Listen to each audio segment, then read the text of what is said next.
I'm coming from Sapele Road. When you get to Sapele Road, you see like 3 police checking points, and they don't stop any other vehicle except vehicles that are above 4 million above. Once they stop you, the first thing, open your boot. The embarrassment alone, before they will not ask you for your paper, open your boot, do this one, these are what will happen, go to station. And when you see an innocent man being arrested to the police station, and police will know that this person is innocent, police will still be talking about bailing. For example, if I come and say, this man is threatening me, he want to kill me, hey, you were there, all of you, this and this, police will pick all of you there. By the time we now go to station, you now say, I did not. They say, did this one touch you? I say no. This one touch you? I say no, but this one was the one that slapped me. Police will still ask you who were innocent and say, bail yourself. If we come to a level where police sees a man who is innocent and say, come out, you are innocent, we apologize to you, you cannot go. Just like the issue that happened to the presidential candidate of a Labour Party that was arrested in abroad, overseas. He was detained for like 3 hours. After 3 hours, he was cleared and he was apologized and said, sorry, someone was trying to impersonate you. We apologize. Go. If it was Nigeria here, they could have collected money for bail. They will bail him. They will ask for who will stand for shorty. Someone who will come and stand for you to bail you. So when we begin to see all these things in the police system, that means they are not ready yet. And that is why everybody is clamoring for a better Nigeria, where we can see policemen who have good... Very, very competent personalities with me today who will be looking at the very latest trending story. As the case may be, we are looking at the rule of law, the situation in Nigeria. It is very, very appalling. It gives cause for concern. But I will do the talking. We also have with us a very, very renowned clergyman and one that comments on national issues. He's a man that you need to listen to because he knows a lot about security, a lot with what is happening in our security architecture in Nigeria. Apostle KutiNigerian, nice to have you. Nice to be here one more time again. Okay. So, like, Apostle KutiNigerian, now what triggered this discussion is the recent viral video of Seun Kuti assaulting a policeman. Of course, he was arrested, he's been granted bail, but that means the case is not over. But then, why do you think the situation in Nigeria is pathetic? People do not obey, they do not subject themselves to the rule of law. Okay, when people, I'm not here to defend Seun Kuti. Okay. And I'm not here also to support Seun Kuti. Yes. But I must tell you that the person Seun Kuti slapped was a police driver. He was not armed and he was alone. I must tell you, if they were like 4, 5, 6, nothing could have made Seun Kuti to go and slap the driver. It's because he's a policeman, but he's not a policeman with a weapon, but he's a policeman that is a driver. And we should ask a question, who was he driving? At that time, a policeman driving a private vehicle, and you hit someone and you came back, possibly he's a driver to one of these politicians in town. And we want to thank God for internet, because a lot of things have been unveiled because of internet, because there are a lot that is actually going on. You see, we don't expect anything less than when you are in a country where people who are richer than the country, where people who are in a position, they are sitting in the position because of invested, and you are able to pay, you get yourself out of it. The reason why Seun Kuti issue is that serious now is because it was recorded assaulting a policeman, but we also have so many that is not on camera that somebody did and get away with it. But right now, you see, Nigeria lawmakers, security personnel, they are not helping this country at all, because they are actually the main problem of this. You see bank vehicle breaking traffic rules, taking the left corner. People escorting governors, president, and this, they break traffic rules because they are in position. And we are watching. We are watching them. We that are in traffic, we are watching them. When a policeman was being beaten by his boss at a reception in Airport Road, I went there. I told the man, "Oga, this thing you are doing is very wrong." I was challenging the politician, but do you know what the policeman said to me? I beg, no talk put to na oga, now they pay me, no talk put, no cost for everything, help me beg am. You were beating a security man that was guiding you, and you expect me to sit down there and keep quiet. And tomorrow, what is my thought? Oh, because this man have money. So if I have money, I can slap a policeman also. I can employ a policeman and beat policemen. Because them themselves, who are in authority, who are in power, who are security men, they have sold their birthright to the society. Because when you see the way some Nigeria police behave, you understand, you will know that some of them actually deserve a slap. There's one trending now recently where a policeman stopped a bikeman's head. Is that the right? And they were hitting him. You see, thank God that was being caught on camera. I believe that the IG will see that also and also get those policemen arrested. If you know what some policemen are doing in this town, you will even say some of them deserve a slap. Because you should not conclude, because we didn't know what transpired before the video came on board. Because Seun Kuti was shouting, "Do you want to kill me? Do you want to kill me?" You can't go and bat somebody with his family on the back. He's a human being, he should be reacted. But it's so unfortunately that the government took it as a personal matter. Because after he was being granted bail, they went to his house and began to search everywhere again. What concerned what happened on the road?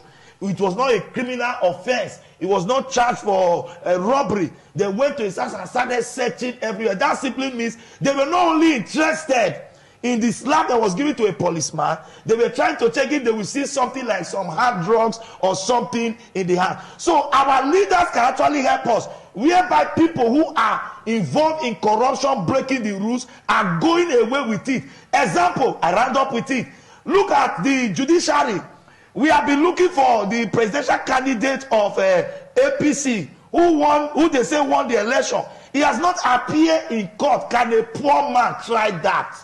That you have a case in the court and you cannot appear in the court, and the court kept quiet because the man in question is richer than the whole Nigeria. No. So that is why they have not done. If a poor man tried that, by now they could have arrested the poor man. But nobody is saying anything about you want to conclude with that. Nobody is saying anything about that. I must correct the perception in the public.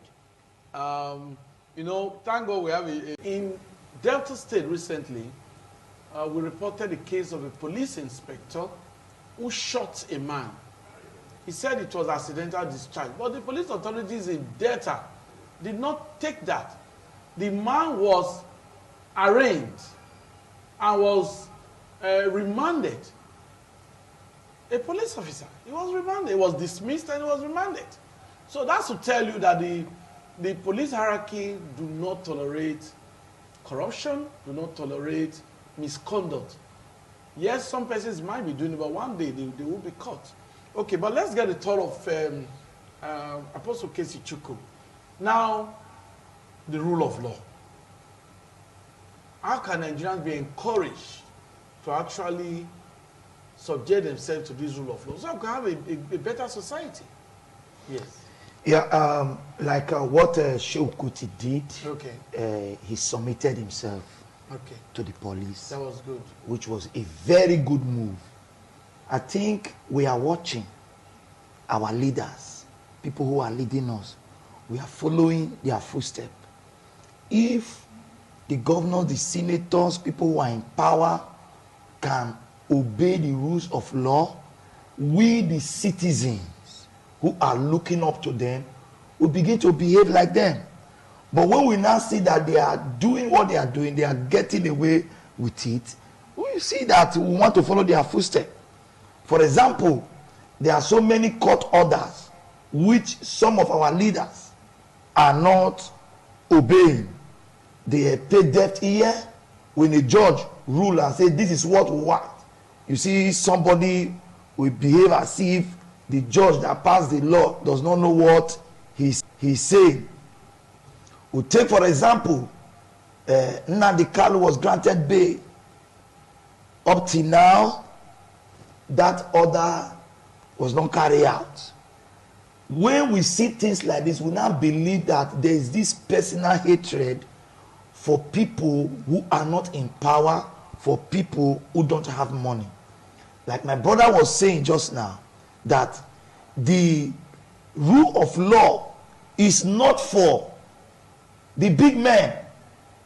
It's as if it was created for the poor men to suffer with.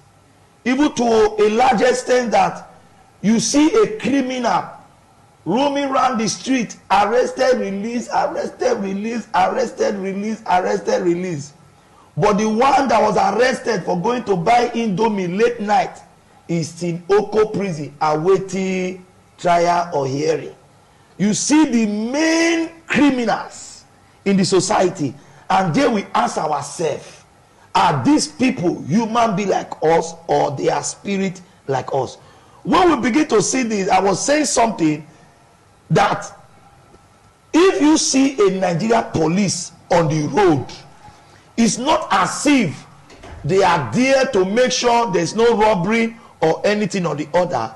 It's as if some of them, it's as if they are there to meet up to target. That leads us to their leaders who send them to the road. There is somebody that sent them to the road and tell them you must meet to target. If you don't meet to target, I can change you with another person. You see these people going to the road, and every day I'm coming from Sapele Road. When you get to Sapele Road, you see like 3 police checking points, and they don't stop any other vehicle except vehicles that are above 4 million above. Once they stop you, the first thing, open your boot. The embarrassment alone, before they will not ask you for your paper, open your boot, do this one, these are what we have to go to station. And when you see an innocent man being arrested to the police station, and police will know that this person is innocent, police will still be talking about bailing. For example, if I come and say, this man is threatening me, he want to kill me, hey, you were there, all of you, this and this, police will pick all of you there. By the time we now go to station, you now say, I did not. They say, did this one touch you? I say no. This one touch you? I say no, but this one was the one that slapped me. Police will still ask you who were innocent and say, bail yourself. If we come to a level where police sees a man who is innocent and say, come out, you are innocent, we apologize to you, you cannot go. Just like the issue that happened to the presidential candidate of a Labour Party that was arrested in abroad, overseas. He was detained for like 3 hours.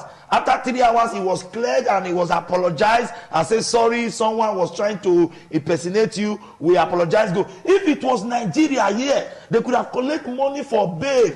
They will bail him. They will ask for who will stand for shorty. Someone who will come and stand for you to bail you. So when we begin to see all these things in the police system, that means they are not ready yet. And that is why everybody is clamoring for a better Nigeria, where we can see policemen who have good, their brain are correct, who sees you and check your paper and say, how you doing? Fine, go. Please, there is danger on the road, don't go. Park and wait a little bit, stay with us. Armed robber is ahead of you.